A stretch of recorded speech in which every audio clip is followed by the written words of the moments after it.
Right off the bat, I want to say this video is going to get pretty technical, getting into the weeds of tire wear and tire temperatures for Gran Turismo. So if that's not really of interest to you, then you can maybe hit that like button and then just skip this video and we'll see you on the next one. If this is something that interests you and you care about tire wear and tire temperatures in Gran Turismo, then you might find this interesting. Here's the story. I was in a league race recently, Group 3 cars, at Willow Springs, and tire wear set to ×3 or ×4. And in practice sessions, I noticed that my tires were just burning up very quickly, much faster than some of the other drivers. I've always kind of known in this game that tire temperatures are a thing, even though they aren't displayed on screen for some unknown reason. But using either an app on your phone or using Simhub and a dedicated display or a laptop, something like that, you do have access to see what your tire temperatures are in real time. So I knew that they were a factor, but I guess I didn't really pay too close attention and figured as long as I'm not sliding around and seeing those temperatures spike, then I probably was okay. And I know that once they heat up, you start to lose traction with them. But this race, once I was in it, I could tell that if I was slowing down my pace, I could extend the life better. And I just really didn't know anything empirical about why that was or what the threshold would be. So I decided to do a test. Quick edit note, I forgot to mention all of this testing was done in Gran Turismo 7 Update 1.55. I set up a custom race in Gran Turismo 7, 10 laps at Northern Isle Raceway with tire wear set to ×4. And I only had one AI car in here just to try to eliminate variables and obstacles. And I started on the racing softs. I did 5 races total. And you can see the overlay on the right there is the tire temperatures. That is also what I was viewing on my dedicated display unit. And the goal here for each race was to try to maintain a certain tire temperature according to that overlay, which was on my display, my dedicated display. So this first race, you can see I'm aiming for 180 degrees Fahrenheit. And I gotta say, it actually was much more difficult to maintain a tire temperature than I thought it would be. So the first few laps, your tires just need to come up to temperature. And once I got close to that target temperature, I had to kind of back off the pace a little bit. And mostly what I'm doing is, as I'm about to go into the turn, is I was lifting off. You can see my inputs there. And I'm coasting through most of the way and then getting back on the throttle as the road is starting to straighten up again. And that seemed to work pretty well, but trying to sort of dial in lifting a little bit late, lifting the throttle a little bit late, or accelerating a little bit early to try to control those temperatures, it was difficult. So I had a whole bunch of get 4 to 6 laps in and realize I couldn't maintain the temperature.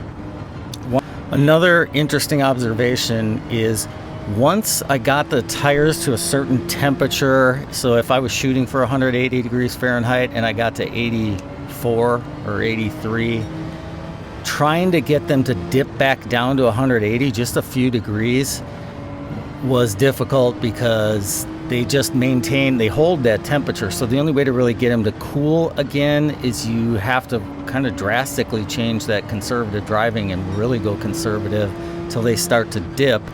And then you sort of have to find a sweet spot of your approach to driving where it will maintain. So hopefully that's not too confusing, but maybe another way I can put it is when I was shooting for 180 degrees or 190 degrees or 195 degrees, once I kind of got close to that temperature, that's when I went into a pretty similar conservative driving.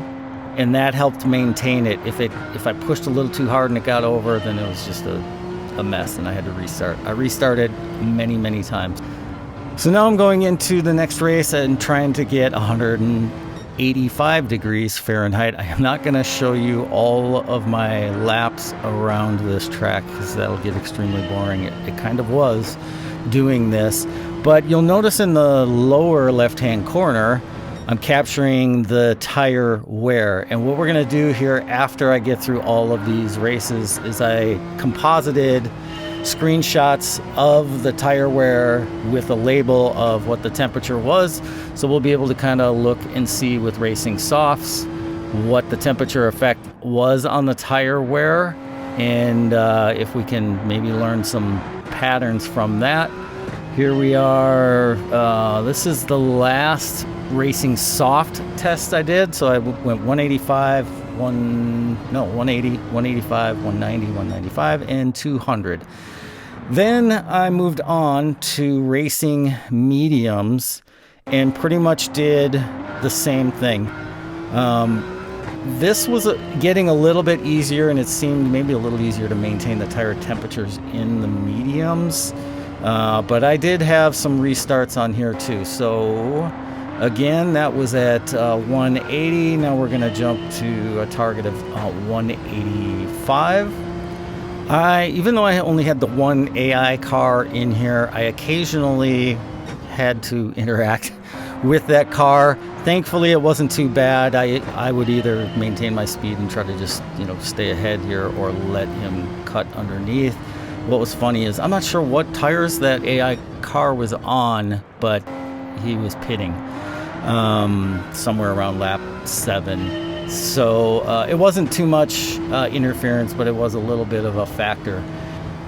So I'm wrapping up my 195 degree Fahrenheit test and then going to a 200, just like I did on the racing soft tires. And again, you can see not as much tire wear because we're on the mediums, but there is still a significant difference. Then for fun, I decided to do a full 10 laps and push as hard as I could and ignore the temperatures. And you can see by the time I got to the end, there was 0 tire left. And I was up over 232 degrees Fahrenheit. I was starting to get bored by the time I got to the racing hard tires. So I decided to do 3 races. And the first one in the racing hards was aiming for 185 degrees Fahrenheit. Then I did a second race aiming for 195 degrees Fahrenheit.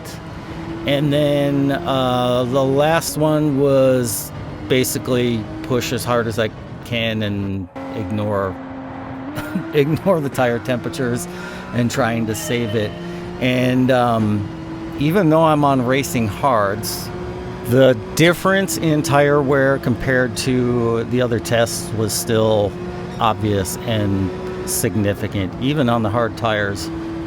Now that I've got all that captured, I could go back and composite screenshots and temperatures, and we're going to compare all of that.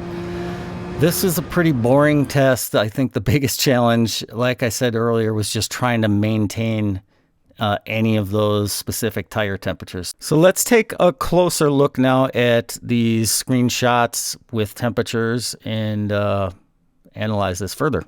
Okay, before we really start to dig into these, I did want to mention I watched a few videos from Tijni Kirith, and in one of Tijni's videos, he heard this from Womble Leader.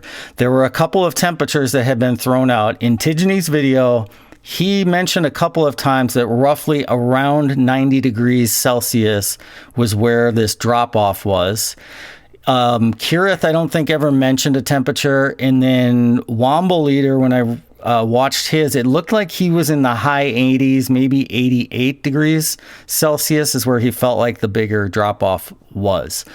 Now, as we're looking at this, even the difference between this test at 180 degrees Fahrenheit, which is 82.2 Celsius, compared to 185 degrees Fahrenheit, 85 Celsius, you can see there is a drop-off. There's a difference in tire wear on that right front tire. It's not significant, or I should say it's not huge, but I can see a difference. Now also, My methodology here, I admit, is not perfect, and there's probably a better way to screen capture some of this stuff and count pixels, but I'm not going to do that. This is going to be a little bit more casual here.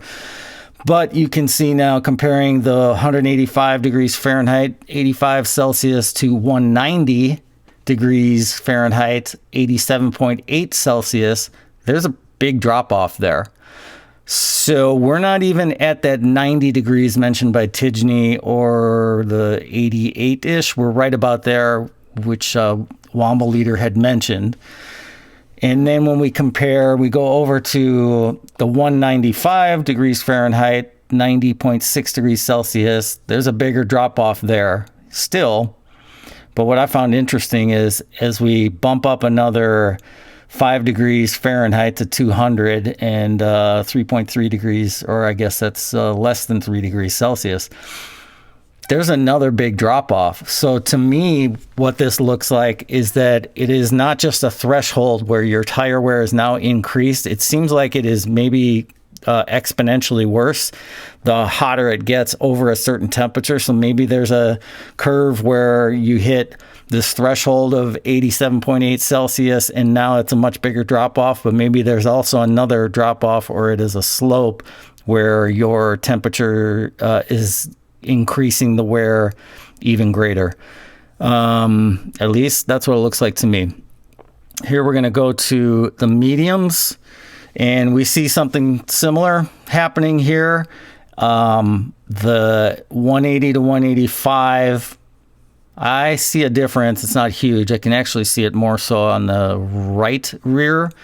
And then another drop off here. But what it looks like to me is that the mediums seem to have a higher threshold where that drop off is really becomes more significant.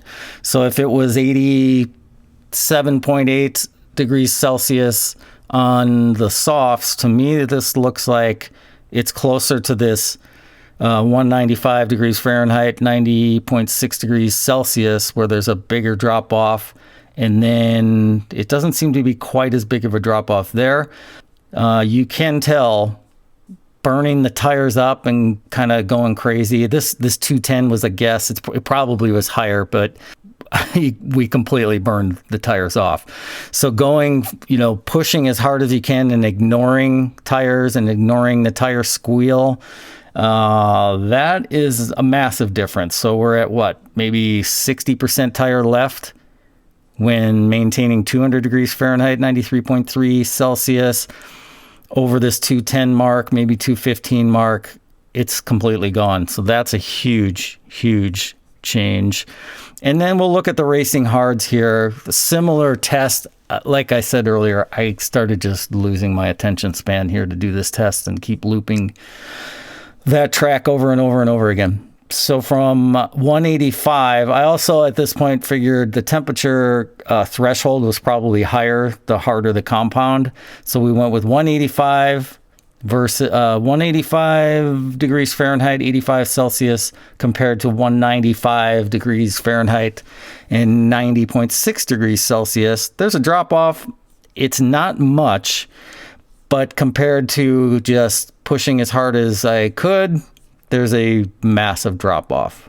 So what does this all mean? Well, I learned that it seems like paying attention to those tire temperatures is actually a little bit more important than I initially thought. And I think it's pretty important to probably do some of your own testing to figure out if you can pinpoint what that threshold is. However, knowing what that threshold is and not being able to see it while you're driving is going to be a big problem. So the other thing that I learned is I think if this is important to you and you care about managing those tires, and maybe you don't, if you're a more casual driver and you're in daily races where tire wear is not a factor, then none of this matters anyway. But if it does matter to you, then having a way to see those tire temperatures in real time becomes much more important. There are a few ways that you can do it. On my machine, on my rig, I've got a dedicated display unit. It's a 4-inch Vocore display that communicates with a Simhub PC, which is how I'm driving bass shakers, wind simulation, and rumble pedals. I have other videos that go into that. There's lots of information elsewhere that you can find out on how to do that stuff. If you're not going down that road, no pun intended, you can use apps on your phone or a tablet, which that's probably a much easier way to go. And most people have, access to a smartphone or a smartphone that's sitting in the drawer, no longer being used. On iOS, there is an app called Ezio Dash, which is very easy to use, and I believe is donationware, or it was at the time that I got it. And it's a good looking display. It will give you your tire temperatures and I believe fuel, maybe your fastest lap. But if you're looking for tire temperatures and you're on iPhone or you have an iPad, that's pretty easy. I did use it on an older iPad we're talking an iPad mini 4, I think, and the lag was terrible. It was unusable. On an iPhone 15, worked great. The only problem for me doing it on my phone was I like to have access to my phone so I can pop on and answer text messages or look at the Discord server to see what the race details are, or communicate with people who are either coming in to a lobby or not coming in, stuff like that. You could also run an app on a laptop if you have a laptop nearby, and that works for you. So there are a few different ways to do it. I happen to like Simhub because I'm using it for other stuff, and it's fun to kind of mess around in there. I also did modified some existing layouts to customize layouts that work well for me. So hopefully this video shows you that the tire temperatures absolutely are a factor on the tire wear. And if you guys have learned anything just in your racing, or if you've done any other testing, it would be awesome if you could drop that in the comments. And if there's like new information in there, or a new way that I could test it, anything like that, I can go back and do it. It's tedious. It's time consuming, but I'm glad I did it. It was worth it, at least for me. I hope somebody finds this interesting or useful too, but I'm kind of a dork and like to geek out on stuff like this. And, now I've learned something. So I would say the TLDR on this, if you're on racing softs, somewhere around 88 degrees Celsius is going to be your threshold. And then somewhere a little higher than that, maybe around 90, 91 degrees Celsius. And then the racing hard, probably a little bit higher. So I'm guessing 93-ish degrees Celsius. So I'll throw the conversions up here after the fact, after I asked ChatGPT to help me with that. If you liked the video, hitting that like button, hitting the subscribe for more of this kind of content and lots of DIY and budget stuff for sim racing on my channel be much appreciated. But just watching is, honestly, the most I really can ask and thank you for. So thank you, and we will see you in the next video.